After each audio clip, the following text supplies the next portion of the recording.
Welcome back दोस्तों।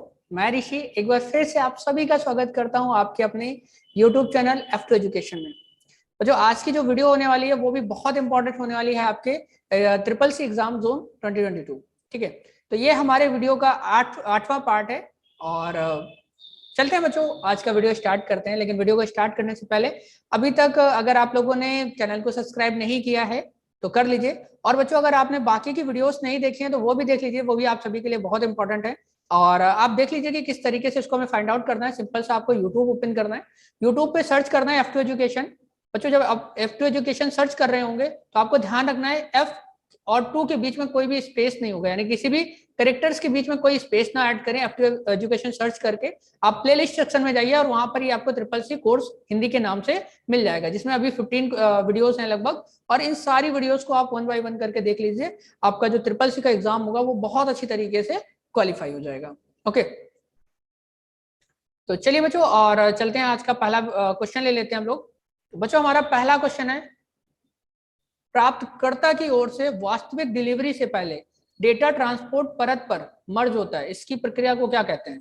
तो थोड़ा सा इंग्लिश में ले लेते हैं। Data transport layer is, data transport बच्चों ये हमारा जो है जो हमारी 7 लेयर्स होती हैं। डेटा ट्रांसपोर्ट जब हमारा होता है एक कंप्यूटर से दूसरे कंप्यूटर जब डेटा जाता है बच्चों, तो उसकी 7 लेयर होती हैं। तो उन लेयर्स में से पूछ रहा है कि data transport layer is the merged before the actual delivery of the recipient, what is the process called. यानी कि जब डेटा रिसीव होने वाला होता है तब उस लेयर को क्या बोलते हैं? तो इसको बोलते हैं रीअसेंबलिंग। रीअसेंबलिंग किस तरीके से काम करता है थोड़ा सा समझ लेते हैं। जैसे कि इसका एक छोटा सा एग्जांपल ले लेते हैं बच्चों। जैसे कि मान लीजिए आपके पास एक पानी की बोतल है और जब उस पानी की बोतल से आप पानी निकालते हैं तो क्या होता है? क्या पानी पूरी तरीके से निकल आता है एक ही बार में? नहीं, थोड़ा थोड़ा करके पानी निकलता है और थोड़ा थोड़ा आपका जो दूसरे चीज में जब जहां पे आप पानी स्टोर कर रहे हैं वहां पर जाता रहता है। ठीक है ना?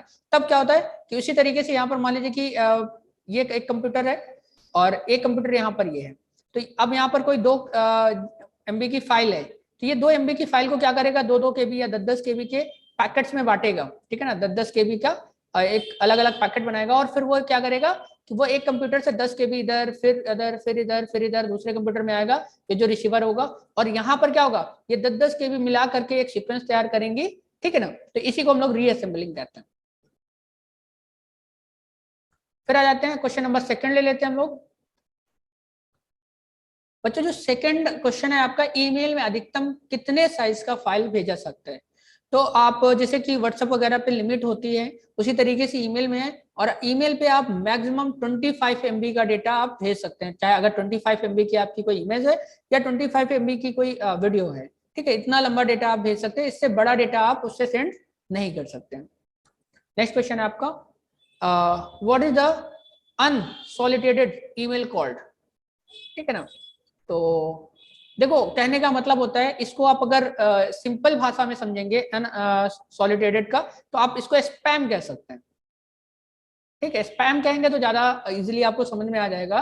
तो यहाँ पर कहा गया है कि इस ईमेल को क्या कहेंगे? तो अनचाहा ईमेल, कॉमर्शियल विज्ञापन के लिए भेजे गए ईमेल। तो यहाँ पर सी ऑप्शन इसलिए सही होगा बच्चों क्योंकि ये अनचाहा ईमेल। क्वेश्चन नंबर 4 है, एक पीसी से दूसरी पीसी में फाइल को ट्रांसफर करने के लिए निम्न में से कौन सा प्रोटोकॉल होता है? ठीक है, तो यहाँ पर ये कहा गया है कि which of the following protocol use to transfer file from one PC to another PC. जैसे कि अभी जस्ट हमने 1-2 क्वेश्चन पहले लिया। ठीक है, तो इसको हम लोग FTPA के नाम से जानते हैं। ठीक है ना? FTPA के नाम से जानते हैं, तो इसका ऑप्शन 1 सही हो जाएगा।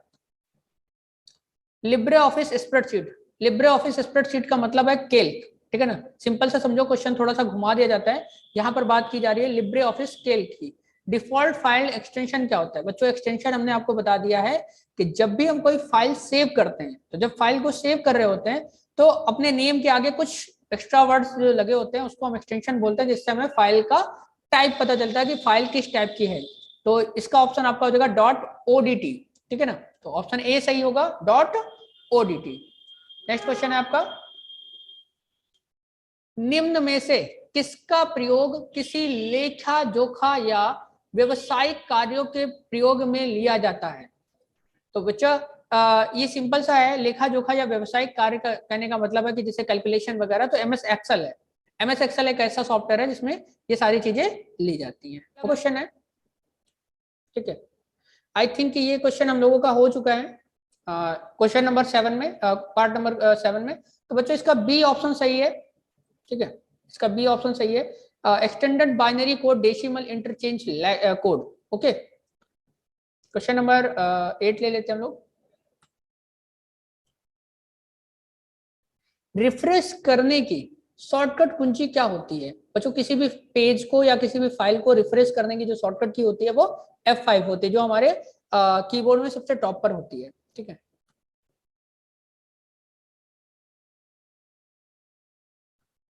MS पावर पॉइंट में जूम का अधिकतम प्रतिशत कितना है? तो MS पावर पॉइंट जो है बच्चों, उसमें आप मैक्सिमम किसी भी पेज को 400% तक जूम कर सकते हैं, ठीक है ना। इसमें परसेंटेज ऐड कर दीजिए, 400% तक आप इसको जूम कर सकते हैं। क्वेश्चन नंबर 10 है, दुर्घटनावश आप गलती कर बैठते हैं, जब आप अपने डॉक्यूमेंट में कार्य कर रहे होते हैं तब आप उसे कैसे पुनः प्राप्त करेंगे? बच्चों ये क्वेश्चन को बहुत ज्यादा घुमा करके पूछा गया है। सिंपल सा बात समझिए कि जैसे कि मान लीजिए कि आप किसी फाइल में काम कर रहे हैं और कुछ गलत हो जाए, कोई मान लीजिए कि ऑप्शन गलती से कट जाए, कुछ वर्ड स्पेलिंग आपकी गलती से कट जाए, ठीक है ना, कुछ हो जाए तो, या मान लीजिए कि पूरी की पूरी फाइल आपसे कट हो जाए, तब आप क्या करेंगे? तो आप सिंपली Ctrl+Z करेंगे ना, अंडू, ठीक है ना। तो यहीं से ये पूछा जा रहा है कि आप अपने लास्ट एक्शन को कैसे रिकवर कर सकते हैं, तो अंडो बोलते हैं इसको, तो Ctrl+Z, ठीक है। क्वेश्चन बस है सब कुछ वही, बस आपसे थोड़ा सा घुमा करके पूछ लिया जाता है तो आप लोग थोड़ा सा कंफ्यूज हो जाते हैं, तो बस आपको समझने की जरूरत है। ओके, नेक्स्ट क्वेश्चन है, कीबोर्ड का आविष्कार किसने किया था? ठीक है ना, फाउंडर ऑफ कीबोर्ड, तो क्रिस्टोफर लैथम सोलेस थे, उन्होंने कीबोर्ड की संरचना की थी, क्योंकि हमारे जो पहले कंप्यूटर आए थे तो वहां पर कीबोर्ड और माउस का यूज नहीं होता था, ठीक है। क्वेश्चन नंबर 2 है, इनमें से कौन सा इनपुट डिवाइस नहीं है? बच्चों अगर आपने इनपुट आउटपुट नहीं देखा है तो सिंपली आप जब प्लेलिस्ट ओपन करेंगे तो प्लेलिस्ट में इनपुट आउटपुट दोनों की सीरीज दी हुई है, वीडियो दिया हुआ है, आप वहां से देख सकते हो। तो प्रिंटर जो है वो इनपुट डिवाइस नहीं है। प्रिंटर इनपुट क्या होता है कि जो आपका किसी भी तरीके का डेटा जो है आपके कंप्यूटर में रखें, ठीक है ना।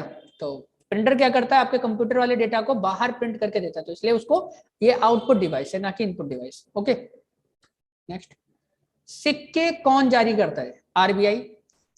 सिक्के और नोट जो होता है वो बच्चों RBI ही जारी करता है, आपका रिजर्व बैंक ऑफ इंडिया। अधिकतम राशि का चेक कितना होता है? तो बच्चों आप ब्लैंक चेक का नाम सुना होगा, तो अनलिमिटेड चेक, यानी कि ब्लैंक चेक हम लोग दे सकते हैं जिसपे वो जितना अमाउंट फिल कर पाए, ठीक है ना। तो इसलिए जो है इसकी कोई लिमिट नहीं होती, आप जितना बड़ा आप चेक चाहें उतना बड़ा चेक दे सकते हैं। निम्न में से IM का प्रयोग होने वाला प्रोटोकॉल, ठीक है ना, प्रयोग होने वाला प्रोटोकॉल है, तो XMPP है, इसका ऑप्शन ए सही होगा। SNMPP किसके लिए प्रयोग किया जाता है? जैसे कि अभी लास्ट था बच्चों, तो ये नेटवर्क प्रबंधन के लिए यूज किया जाता है, नेटवर्क मैनेजमेंट करने के लिए, ठीक है। एक्सेल में किसी फंक्शन को इंसर्ट करने की शॉर्टकट कुंजी क्या होती है? किसी फंक्शन को इंसर्ट करने के लिए आप Shift+F3 करके किसी भी अलग अलग तरीके के फंक्शंस को आप इंसर्ट कर सकते हो।